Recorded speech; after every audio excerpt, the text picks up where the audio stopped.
आज का टॉपिक होगा आप लोग को 2D और 3D।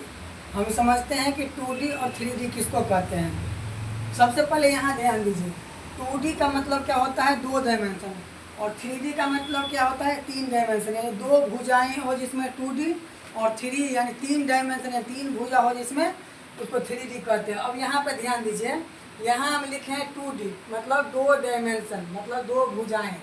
इसमें पहला पॉइंट क्या लिखे हम कि जिसमें 2 भुजा की चर्चा होती है। इसमें क्या होती है, 2 भुजा की चर्चा होती है, और ये 2 भुजा क्या सब होती है, एक लंबाई होती है और दूसरा चौड़ाई होती है। यही चीज़ यहाँ पे हम लिख दिए हैं कि इसमें 2 भुजा की चर्चा होती है, लंबाई और चौड़ाई। जिसमें भी 2 भुजा का चर्चा होगा इसका क्या होगा, क्षेत्रफल ज्ञात करेंगे। तो यही पॉइंट यहाँ लिखे हैं, इसलिए इसका क्षेत्रफल ज्ञात किया जाता है।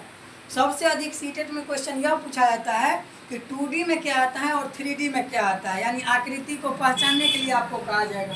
तो हम यहाँ एग्जाम्पल के रूप में लिख दिए हैं कि आयत जो है ना, आयत किस में आता है, 2D में आता है। वर्ग जो है ना, वर्ग किस में आता है, 2D में आता है। त्रिभुज जो है ना, त्रिभुज किस में आता है, 2D में आता है। समांतर चतुर्भुज जो है ना, समांतर चतुर्भुज किस में आता है, 2D में आता है।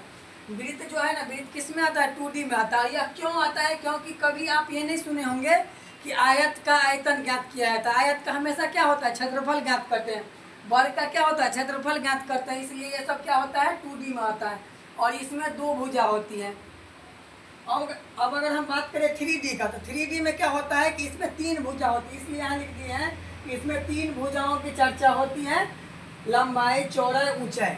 जिस आकृति में लंबाई चौड़ाई ऊंचाई 3 भुजा होगा, इसका आयतन ज्ञात करेंगे, इसलिए इसका आयतन ज्ञात करते हैं। एग्जाम्पल में जैसे घन, घन में क्या होता है, 3 भुजा होते हैं, लंबाई चौड़ाई ऊंचाई तीनों समान होते हैं। घनाभ, शंकु, गोला और बेलन, ये सब जितना आकृति है, घन, घनाभ, बेलन, गोला और शंकु, ये सभी आते हैं किसमें, 3D में आते हैं। लेकिन नोट करके यहाँ पर हम एक पॉइंट लिख दिए हैं कि 3D में वक्रपृष्ठीय क्षेत्रफल हो सकता है, जबकि हम आपको 2D में क्या लिखा है कि इसका क्षेत्रफल ज्ञात करते हैं।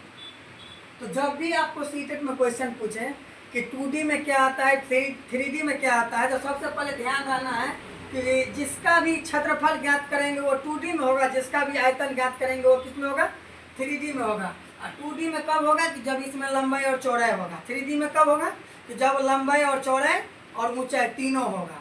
यहाँ तक समझने में आप लोग को दिक्कत नहीं ना है।